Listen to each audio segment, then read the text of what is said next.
I hope everyone's doing well today. And for myself, I'll be honest, I'm dragging right now. I am whooped. I've been working on my boat since daylight this morning. And it's about 8 o'clock in the evening right now. So I am feeling it, and I'm still getting over this COVID. And it's sticking around for a while with me. But the fresh air and sunshine's been really good for me, and just getting out and being busy. But this seemed like the perfect time to talk about aluminum boats versus fiberglass boats, because we run into problems with all of them. But the problems we tend to run into are different with aluminum versus fiberglass.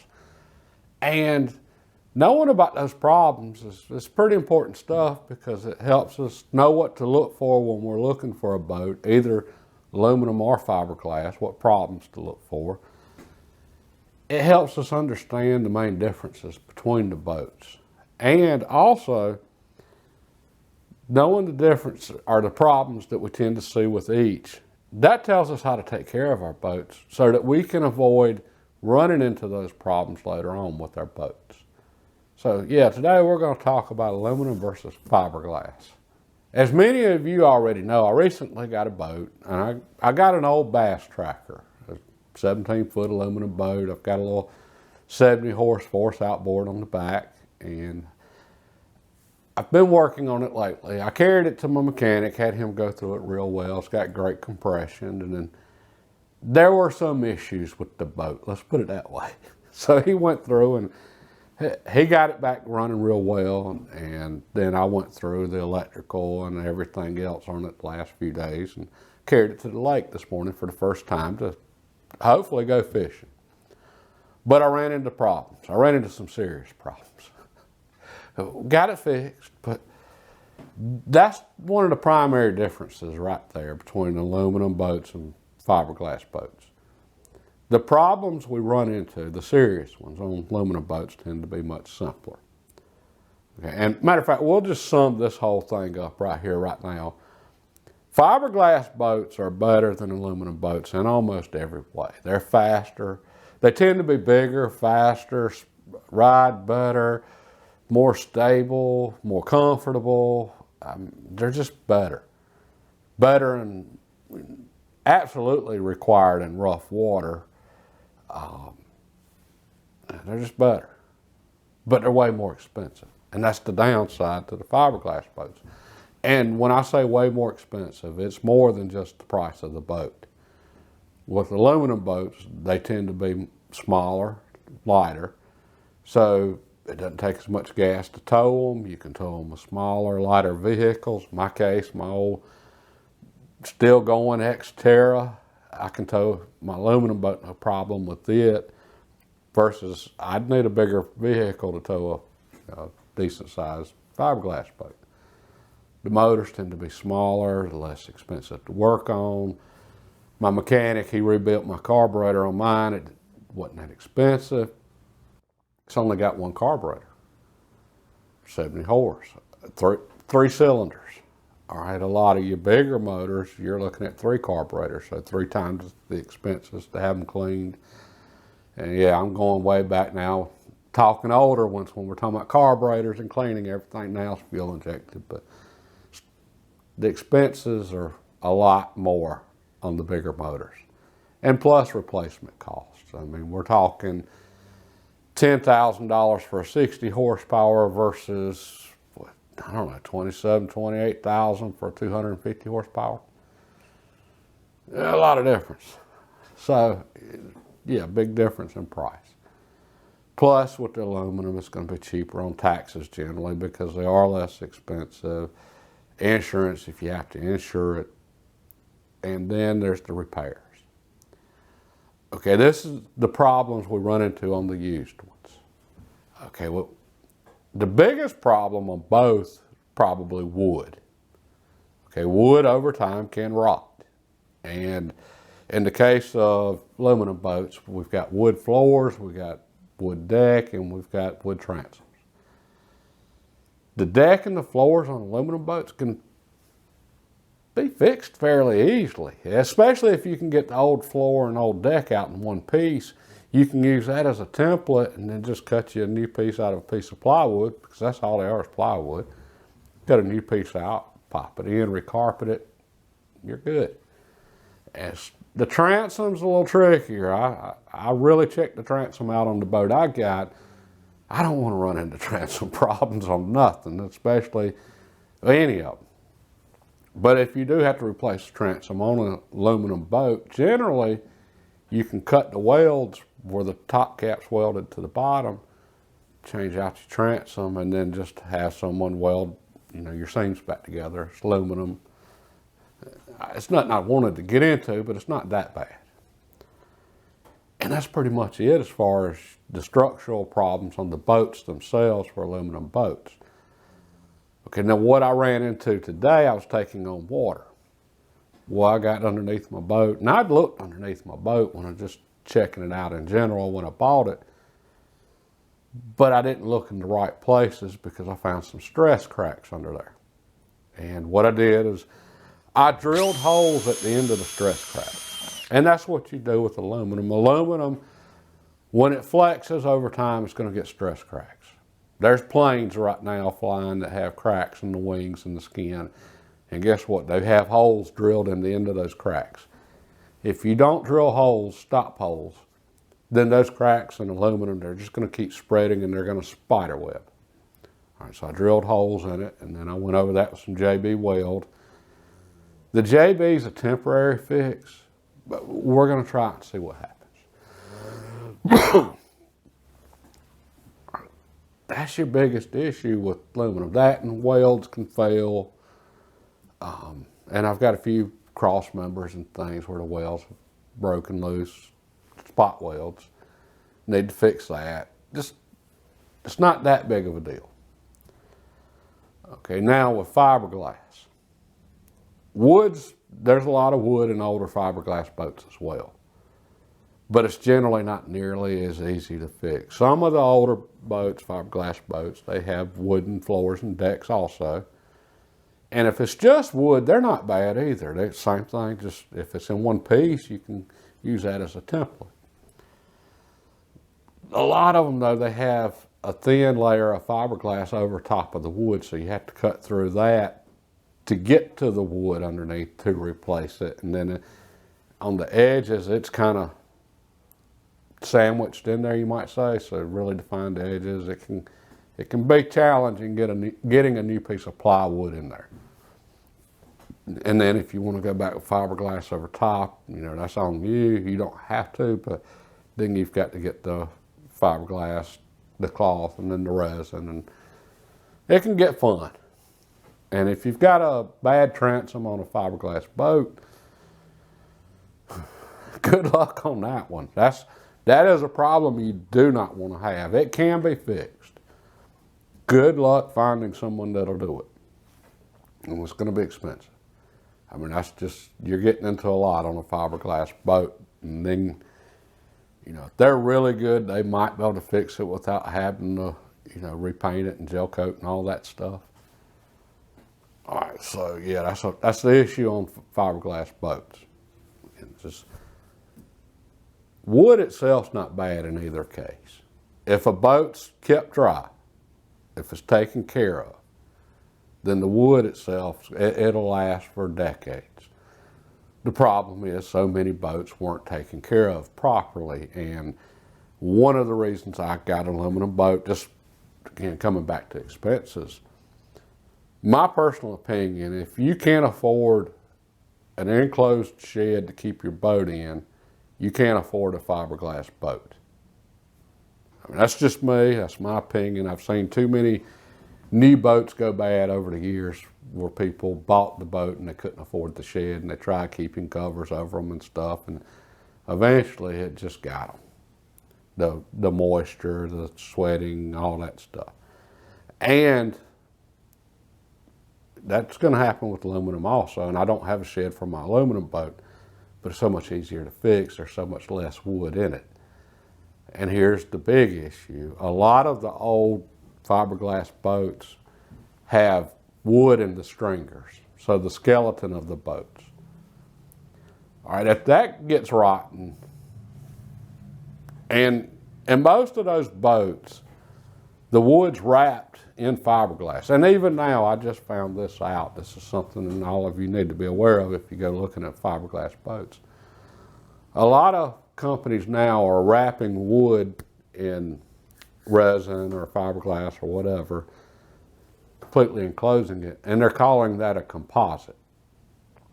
Okay, folks, that's not a composite. I mean, technically, I guess it is, but it's still wood in there, and if it ever gets wood inside, if you ever get a crack in that encapsulated whatever, and you get moisture in there, it's not coming out. So that wood's really going to go then, and that's the problem with a lot of the old stringers on the old fiberglass boats. The stringers would be the skeleton of the boat, cross pieces going through, main beams down the center. A lot of that would be wrapped in fiberglass resin. But as soon as you got a crack, now it's going to hold water in there and it can't get out.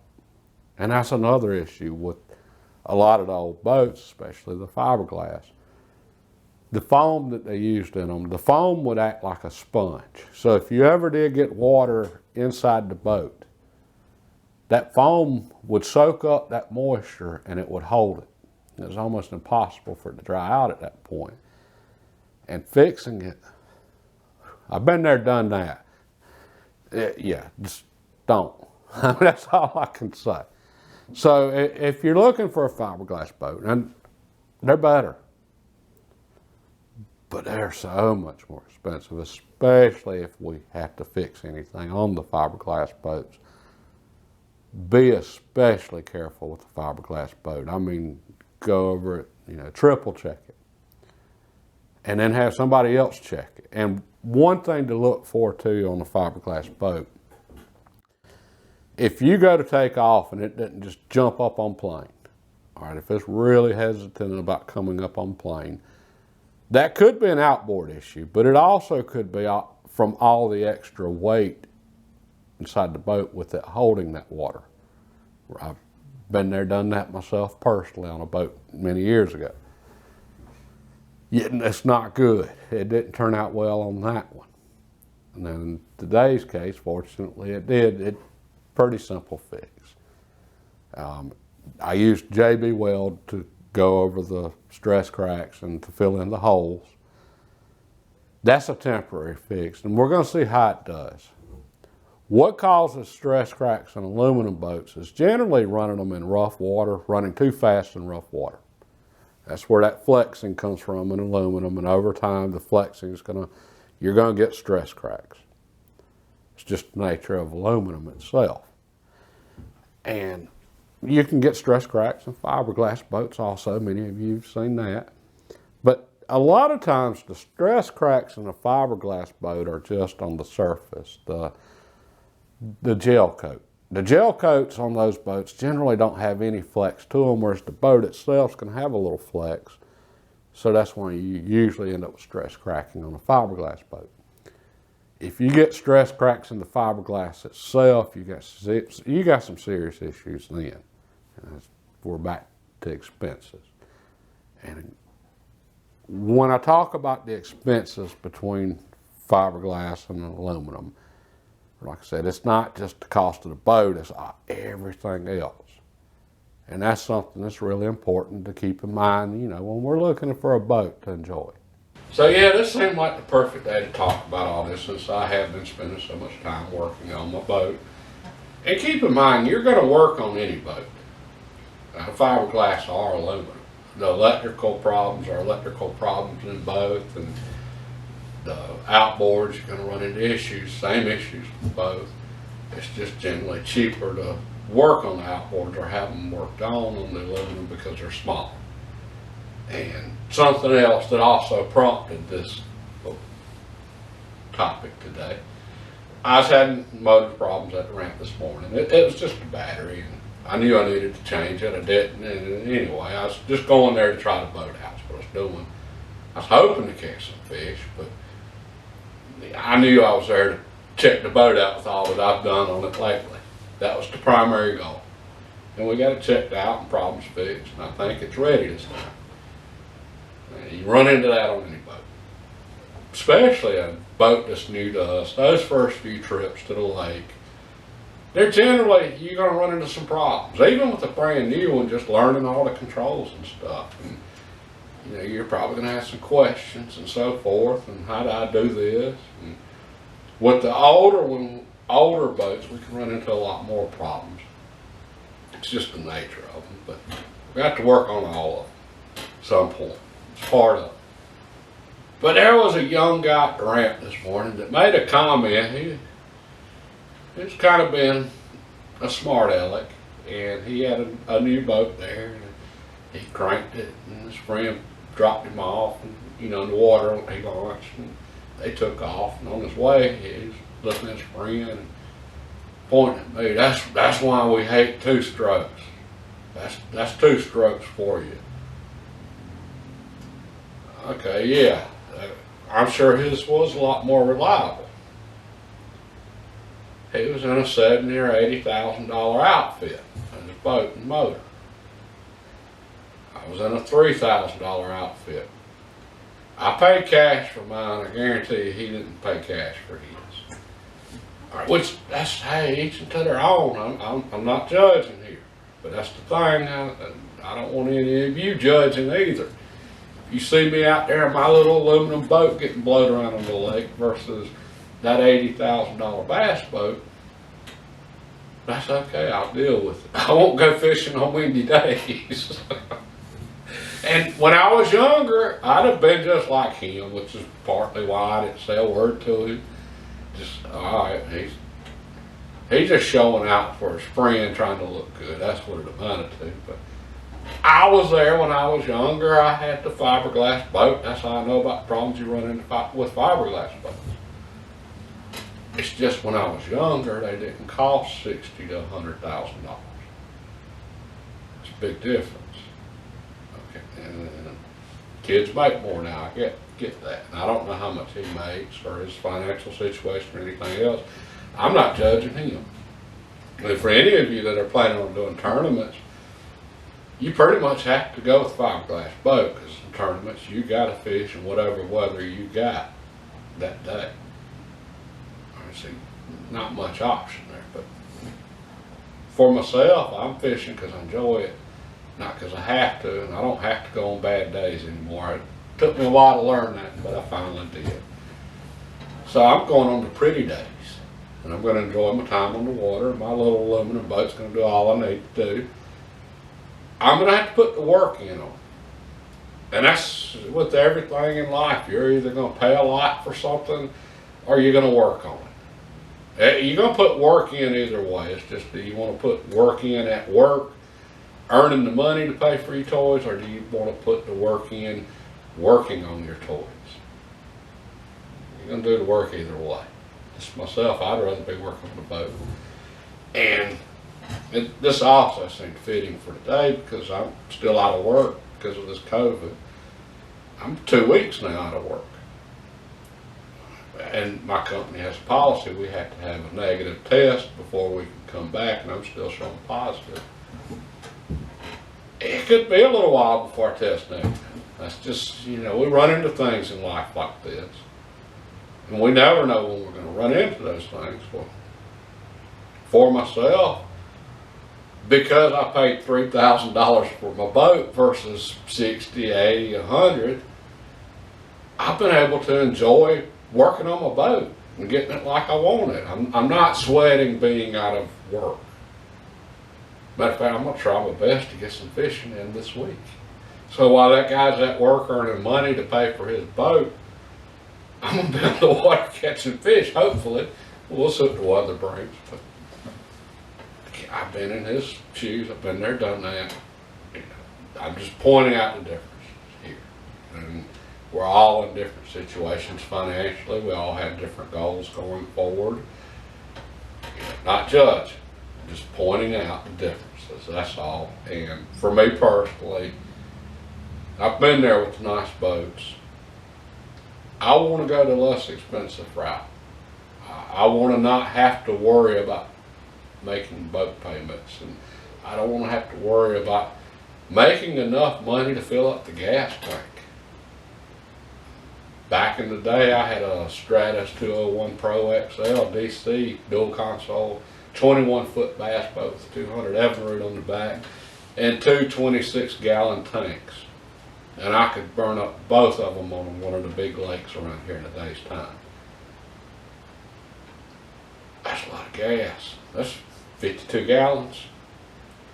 All right, we're over $3 a gallon right now on gas, and if we go to non-ethanol, I think it's around $3.60 a gallon. Multiply that times 52 gallons. That's a lot. I mean, you have to have a steady income coming in just to pay for the gas in a boat like that. So I wanted to really point out all the differences in expenses. It's not just the upfront cost of the boat. And then, what's your goal? Okay, I want my boat just like my vehicles. I want my boat working for me and me not working for it. So this fall, when deer season gets here, I'm taking the same boat to the same place to go deer hunting. And I will drag a deer in it. I don't care about that old wore out carpet that's in my boat. You think that young guy would ever drag a boat in his, or excuse me, drag a deer into his $60,000, $80,000 boat? I doubt it. He's not going to want those blood stains in there. So, anyway, that's the difference between fiberglass and aluminum right there. It basically comes down to expense and what can you afford versus what do you want. I hope that helps some of you out. And for myself, I'm fixing to go crash now. I'm done. Y'all have a wonderful evening. God bless.